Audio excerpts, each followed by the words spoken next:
बुलढाण्यातील लोणार सरोवराची पाणी पातळी वाढली आहे। कमळज्वा देवीच्या मूर्तीपर्यंत पाणी पोहोचलंय। निसर्गाचा चमत्कार की प्रलयाचे संकेत? उन्हाळ्यात पाणी वाढलंच कसं असा प्रश्न या निमित्तानं उपस्थित होतोय। शास्त्रज्ञही हा सगळा प्रकार पाहून चक्रावले। 5,70,000 वर्षापूर्वी उल्कापातानं तयार झालेल्या या सरोवरातून विनाशाची घंटा वाजते का असा प्रश्न या निमित्तानं उपस्थित होतोय। पावसाळा संपून 6 महिने उलटलेत, कडक उन्हाची चाहूल लागले आणि इतर ठिकाणी ज्यावेळी धरणाची पाणी पातळी खालावत चालली आहे, तिथे मात्र लोणार सरोवराची पाणी पातळी कमी होण्याऐवजी तब्बल 20 फुटांनी वाढली आहे।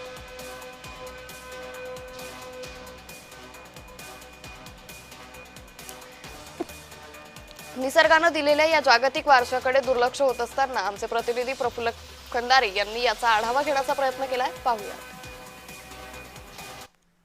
बुलढाणा जिल्ह्याला जागतिक स्तरावर ओळख प्राप्त करून देणारा मी खाऱ्या पाण्याच्या लोणार सरोवराजवळ आहे आणि इथं आपण संपूर्ण दृश्य पाहू शकतोय।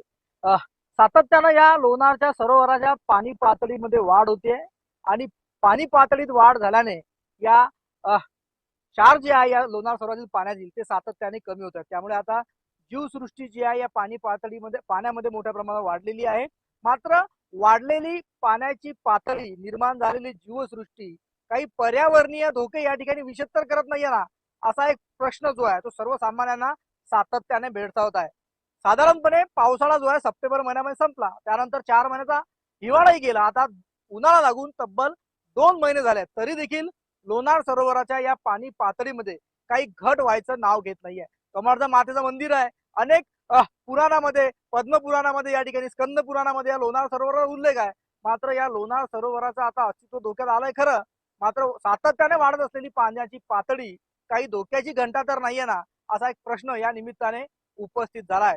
सर्वसामान्य लोणार सरोवराच्या परिसरामध्ये राहणारे लोक आहेत, लोणार वासी आहेत, त्यांचं या लोणार सरोवर मोठ्या प्रमाणावर अर्थकारण चालतं। या अनेक गोष्टी ज्या आहेत त्या अनेक गोष्टींना या ठिकाणी आपल्याला वेळीच आळा घालता येईल आणि अर्थकारण देखील, पर्यटन असेल किंवा संशोधनाच्या दृष्टिकोनातून जे काही लोणार सरोवराचं महत्व आहे ते आपल्याला अबाधित ठेवता येईल। प्रफुल्ल खंदारे, जय महाराष्ट्र न्यूज, बुलढाणा।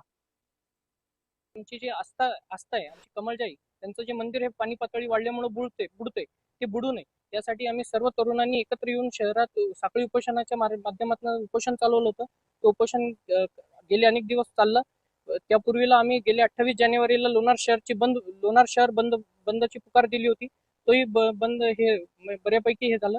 हे सगळं वाढल्यामुळं आमच्याकडे येणारे जे टुरिस्ट आहे ते कमी होत आहेत आणि ते टुरिस्ट कमी झाल्यामुळं आमच्या शहराचं अर्थकारण हे आमची जी अर्थव्यवस्था आहे ही पूर्णपणे विस्कळीत। देवीच्या मंदिरामध्ये, देवीच्या मंदिरातच त्या अक्षरशः देवीच्या तोंडापर्यंत त्या ठिकाणी पाणी गेलेलं आहे आणि म्हणून ह्या अशा प्रकारचे जे अचानक पाण्याची वाढ ही निश्चितच आपल्याला जे काही क्लायमेटिक चेंज होत आहे ते निश्चितच हा एक खूप मोठा धोक्याचा संकेत आपल्याला या ठिकाणी या वाढत्या पाण्याच्या निमित्तानं आपल्याला दिला जातोय आणि म्हणून याच्यावरती आपण निश्चित हे जे काही क्लायमेटिक चेंज होत आहे हे कशा प्रकारे नियंत्रणात आणण्यासाठी इकोसिस्टीम कशा प्रकारे आपल्याला योग्य प्रकारे ठेवता येईल यावरती निश्चित आपल्याला या अनुषंगाने विचार करण्याची गरज आहे।